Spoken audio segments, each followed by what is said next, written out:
दूसरे दिन पूरी दुनिया में तबाही और गहरी हो चुकी थी। कई देशों में नुकसान कियानालोंग साम्राज्य से दोगुना था, क्योंकि यहां मुक्ति अग्रवाल की चेतावनी के कारण पहले से तैयारी कर ली गई थी।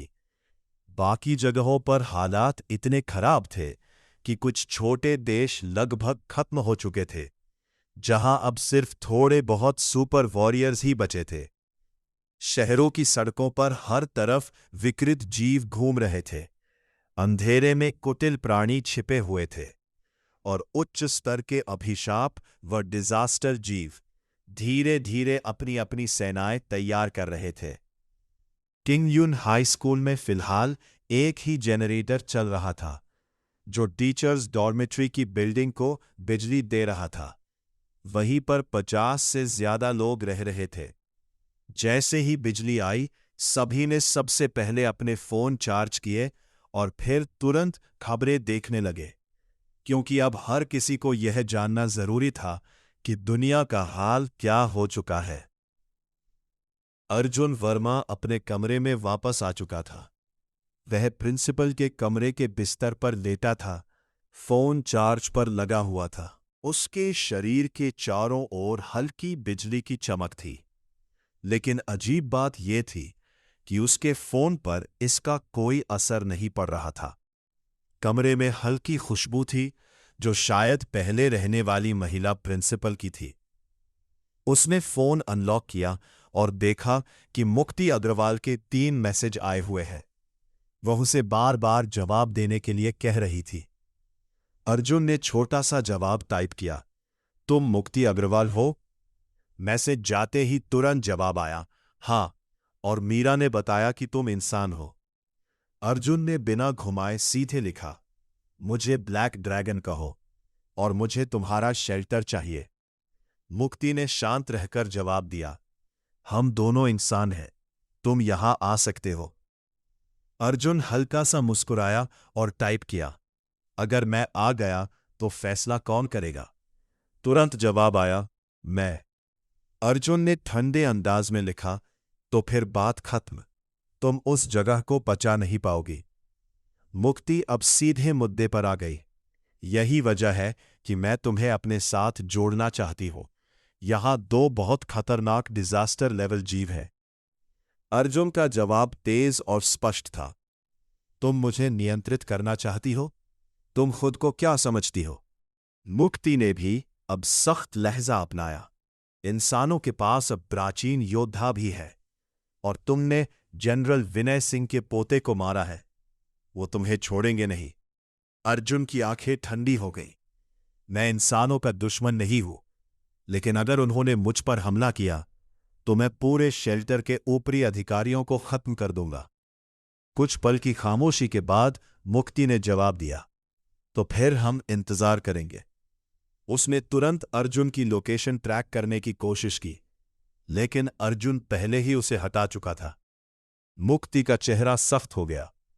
उसने बाहर खड़ी श्यामली को बुलाकर कहा, मीरा को बुलाओ। कुछ देर बाद श्यामली अकेली लौटी और बोली, वो भाग गई। मुक्ति ने गहरी सांस ली। वो सच में उसके पक्ष में खड़ी है। फिर उसने फैसला किया कि अब उसे मिहिर को अपने पक्ष में करना होगा, क्योंकि शहर में बचे शक्तिशाली प्राणियों में वो भी एक था। दोपहर की तेज धूप में शेल्टर के अंदर सभी सुपर वॉरियर्स अभ्यास कर रहे थे। शहर में पड़े विकृत जीवों के शव धूप में सूखने लगे थे, और माहौल और भी भारी हो गया था। करीब 3 बजे एक हेलीकॉप्टर शेल्टर के एयरपोर्ट पर उतरा। जनरल विनय सिंह खुद अपने अधिकारियों के साथ स्वागत के लिए मौजूद थे। हेलीकॉप्टर से 2 लोग उतरे, एक सन्यासी जैसा युवक, बेहद शांत लेकिन भीतर से खतरनाक आभा लिए हुए, और एक साध्वी जिसका चेहरा साधारण था, लेकिन उसकी उपस्थिति अलग ही प्रभाव डाल रही थी। ये दोनों प्राचीन योद्धा थे, स्वामी आदित्य और साध्वी लिंगशा। उन दोनों के उतरते ही जनरल विनय सिंह आगे बढ़े और हल्की मुस्कान के साथ बोले, स्वागत है स्वामी आदित्य जी और साध्वी लिंगशा जी, आपके लिए व्यवस्था तैयार है। स्वामी आदित्य ने कोई जवाब नहीं दिया। उसने बस एक पल के लिए आसमान की ओर देखा, फिर अपनी नजरें शहर की दिशा में टिकाई, जैसे वह कुछ महसूस कर रहा हो जो बाकी कोई नहीं कर सकता। साध्वी लिंगशा ने सीधा सवाल किया, यहां कितने सुपर वॉरियर्स हैं?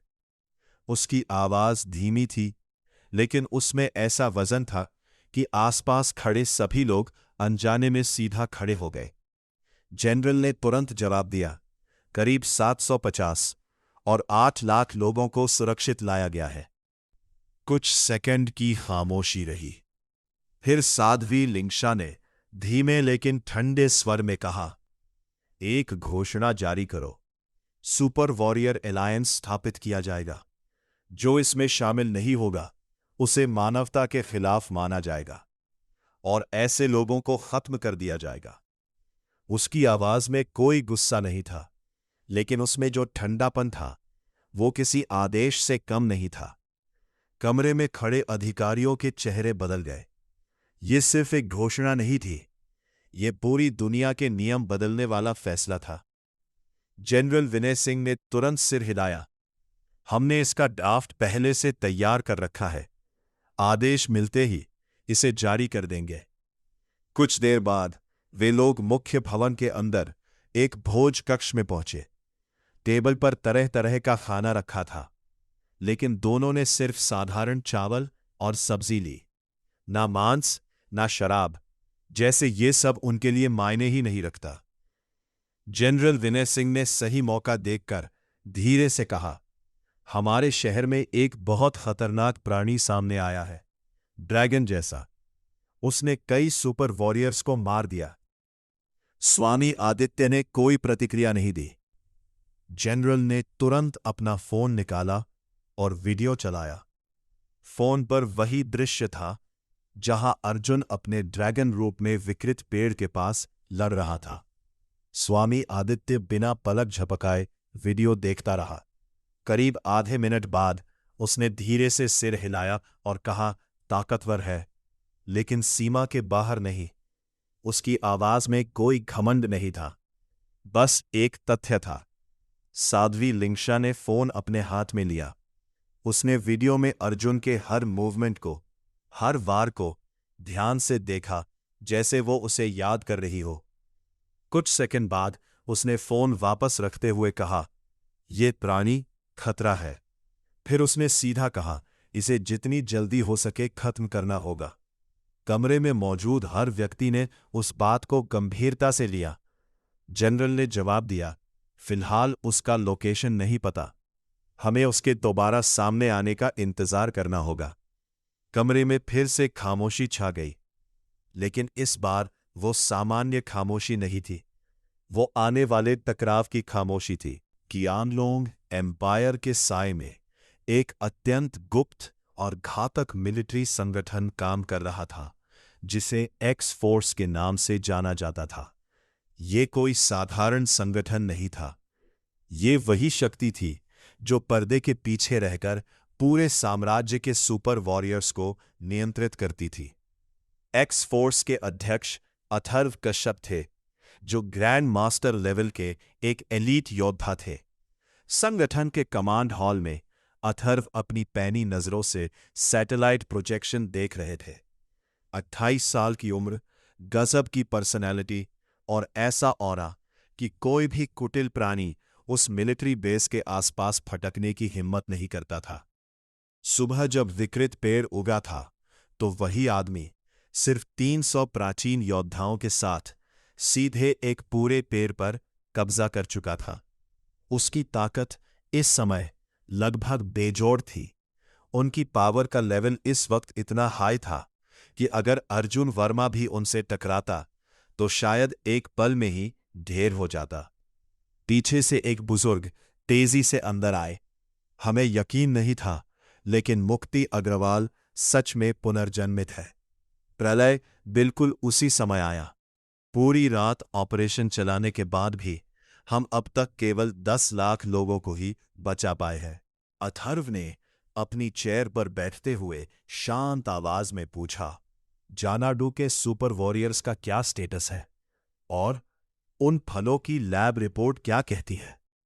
बुजुर्ग बोले, अब तक 4836 सुपर वॉरियर्स इकट्ठा किए जा चुके हैं और उन फलों में एक उच्च स्तर का दिव्य तत्व है जिसे हम प्राचीन योद्धा भी इस्तेमाल कर सकते हैं। उनकी आंखों में चमक थी। इस दुनिया में आध्यात्मिक ऊर्जा लगभग खत्म हो चुकी थी। ये फल हमारे लिए वरदान है। अथर्व की आंखों में हल्की चमक आई। किसी ने इस्तेमाल करके देखा? बुजुर्ग बोले, प्रभाव स्पिरिचुअल स्टोन जैसा है। ये प्रलय हमारे लिए बुरा नहीं है। कुछ सेकंड की खामोशी के बाद अथर्व बोला, 6 साल हो गए। ग्रैंड मास्टर बनने के बाद मैं आगे नहीं बढ़ पाया। 1000 फल मेरे निवास पर भेजो। उसकी आवाज में पहली बार उत्साह था। बुजुर्ग ने सिर झुकाया, पहले ही भेज दिए गए हैं। फिर उन्होंने जोड़ा, युनचेंग में एक ड्रैगन जैसा प्राणी सामने आया है। बहुत तेजी से बढ़ रहा है। मुक्ति अग्रवाल ने उसे खत्म करने की मांग की है। अथर्व ने सिगरेट का कश लिया और धुएं को धीरे धीरे बाहर छोड़ते हुए बिना उसकी ओर देखे पूछा, ये जानकारी सिर्फ मुक्ति अग्रवाल से मिली है या तुमने खुद भी इसकी पुष्टि की है? उसकी आवाज शांत थी, लेकिन उसमें हल्का सा परखने वाला भाव था। बुजुर्ग ने तुरंत उत्तर दिया, पहले सूचना उसी की तरफ से आई थी, लेकिन उसके बाद हमने सैटेलाइट फुटेज भी देखा। यह प्राणी सामान्य विकृत जीवों जैसा नहीं है। इसकी वृद्धि असामान्य रूप से तेज है। कमरे में कुछ पल के लिए सन्नाटा छा गया। अथर्व की उंगलियां मेज पर हल्के हल्के पड़ने लगीं, जैसे वह किसी बात को जोड़ रहा हो।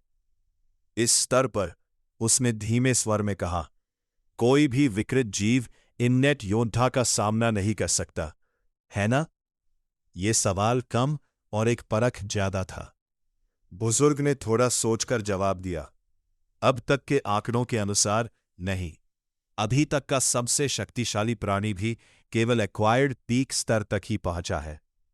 वह एक पल के लिए रुका, फिर उसकी आवाज और गंभीर हो गई। लेकिन यह ड्रैगन अलग है। इसकी शक्ति की सीमा अभी तय नहीं की जा सकती। अथर्व की आंखों में हल्की चमक आई, लेकिन चेहरा अब भी शांत था। वह धीरे से खड़ा हुआ और बोला, फिर भी इस चरण पर यह खतरा नहीं होना चाहिए। कुछ इनेट योद्धा भेज दो। अगर यह वास्तव में खास है तो वे खुद समझ जाएंगे। बुजुर्ग ने सिर झुका दिया, जैसा आप उचित समझे। अथर्व बिना कुछ और कहे आगे बढ़ गया, लेकिन दरवाजे तक पहुंचकर वह एक क्षण के लिए रुका और उसकी नजर फिर से स्क्रीन पर पड़ी, जहां दूर धुंधली फुटेज में एक काले ड्रैगन जैसा साया हल्का सा हिल रहा था। अथर्व कुछ पल उसे देखता रहा, फिर बिना कुछ कहे बाहर चला गया। बुजुर्ग वहीं खड़ा रह गया। उसकी आंखों में हल्की चिंता उभर आई थी, मानो वे समझ रहा हो ये मामला उतना साधारण नहीं है। अथर्व के बाहर जाते ही कमांड हॉल में कुछ क्षणों के लिए सन्नाटा छा गया। बुजुर्ग वहीं खड़ा रहा। उसकी नजर अब भी स्क्रीन पर थी, जहां काले ड्रैगन की धुंधली छवि बार बार रिप्ले हो रही थी। उसने धीरे से सांस छोड़ी, मानो उसके मन में कोई अनकही आशंका जन्म ले चुकी हो। शाम 5:45 युनचेंग शेल्टर की ओर से अचानक एक आधिकारिक घोषणा जारी की गई। हर मोबाइल स्क्रीन, हर डिजिटल बोर्ड एक ही संदेश दिखा रहा था। नागर साम्राज्य की ओर से सुपर वॉरियर अलायंस की स्थापना की जाती है। जिन लोगों ने सुपर वॉरियर आर्मर जागृत किया है, उन्हें अनिवार्य रूप से अलायंस में पंजीकरण कराना होगा। आज से सभी सुपर वॉरियर्स एक्स फोर्स के अधीन कार्य करेंगे। जो आदेश का पालन नहीं करेगा, उसे मानवता के विरुद्ध माना जाएगा और समाप्त कर दिया जाएगा। इस घोषणा के नीचे एक वीडियो भी जोड़ा गया था। वीडियो चलते ही पूरा युनचेंग स्तब्ध रह गया। स्क्रीन पर अथर्व दिखाई दे रहा था। वो हवा में खड़ा था, सिर्फ एक तलवार के सहारे। उसकी हर चाल नियंत्रित, हर वार सटीक। उसकी तलवार से निकलती ऊर्जा लहरों की तरह फैल रही थी और उसके सामने आने वाले विकृत जीव झुंड के झुंड गिरते जा रहे थे। उसके चारों ओर सैकड़ों नहीं, हजारों विकृत जीव थे। फिर भी कोई उसके पास आने की हिम्मत नहीं कर पा रहा था। उसके पीछे 300 प्राचीन योद्धा तेजी से विकृत फल इकट्ठा कर रहे थे। पूरा दृश्य ऐसा था मानो एक व्यक्ति एक पूरी सेना के बराबर हो। वीडियो खत्म होते ही कई सुपर वॉरियर्स जो अब तक असमंजस में थे तुरंत निर्णय ले चुके थे। अगर ऐसे लोग हमारे साथ हैं तो शायद हम बच सकते हैं। और वे बिना देर किए शेल्टर की ओर बढ़ने लगे। उधर युनचेंग के एक पुराने चिड़ियाघर के अंदर एक विशाल हॉल में अस्थायी सिंहासन बनाया गया था। उस पर सिल्वरबैक गोरिल्ला किंग बैठा था। उसका शरीर मानवीय रूप में था, लेकिन उसकी आंखों में जंगली शक्ति साफ झलक रही थी। उसके दोनों ओर लायन किंग और पीकॉक किंग खड़े थे। पूरा चिड़ियाघर अब उसके नियंत्रण में था। तभी बाहर से कदमों की आहट आई। मुक्ति अग्रवाल अंदर आई। उसके पीछे मिहिर चुपचाप खड़ा था। गोरिल्ला किंग ने अपनी भारी आवाज में पूछा, इंसान, यहां क्यों आई हो? मुक्ति ने बिना झिझके उत्तर दिया, मैं तुम्हें एक प्रस्ताव देने आई हूं। मेरे पास एक शेल्टर है, सुरक्षित, संगठित और लंबे समय तक जीवित रहने के लिए तैयार। मैं चाहती हूं कि तुम वहां आकर हमारे साथ रहो। गोरिल्ला किंग ने सीधे पूछा, बदले में? मुक्ति ने बिना घुमाए जवाब दिया, विकृत फल। जितना योगदान उतना हिस्सा। फिर उसने अपना फोन आगे बढ़ाया और अथर्व का वीडियो चला दिया। गोरिल्ला किंग कुछ सेकंड तक उसे देखता रहा। फिर उसके चेहरे पर पहली बार गंभीरता आई। यह बहुत शक्तिशाली है। उसकी आवाज पहले जैसी सहज नहीं रही। मुक्ति ने धीरे लेकिन स्पष्ट स्वर में कहा, और ऐसे सिर्फ एक नहीं है, अंधेरे में और भी है। अगर तुम अकेले रहे तो एक दिन शिकार बनोगे, लेकिन अगर हमारे साथ रहे तो मुकाबला कर पाओगे। हॉल में कुछ पल के लिए खामोशी छा गई। मिहिर पीछे खड़ा सब देख रहा था, लेकिन उसने कुछ नहीं कहा। गोरिल्ला किंग ने धीरे से सिर झुकाया, मानो वह सोच चुका हो। फिर उसने अपने दोनों साथियों की ओर देखा। लायन किंग, पीकॉक किंग, सबको इकट्ठा करो, हम शेल्टर चलेंगे। उसका फैसला स्पष्ट था और उसी क्षण एक और ताकतवर गठबंधन बन गया। लेकिन ये गठबंधन किस दिशा में जाएगा, ये अभी तय नहीं था। क्या ये नया गठबंधन वाकई इंसानों की सुरक्षा करेगा या आने वाले संघर्ष को और भी बड़ा बना देगा? क्या अथर्व और एक्स फोर्स की ताकत पूरे शहर को अपने नियंत्रण में ले लेगी, या कोई ऐसा है जो उनके सामने खड़ा हो सकता है? और सबसे अहम, जब ये ताकतें आमने सामने आएंगी तो आखिर कौन टिकेगा? आज के एपिसोड में इतना ही। अगर आपको कहानी पसंद आ रही है तो जरूर बताइए आपको क्या अच्छा लगा और किस चीज में सुधार चाहिए। आपकी राय से ही ये कहानी और बेहतर बनेगी। मिलते हैं अगले एपिसोड में। तब तक के लिए अलविदा।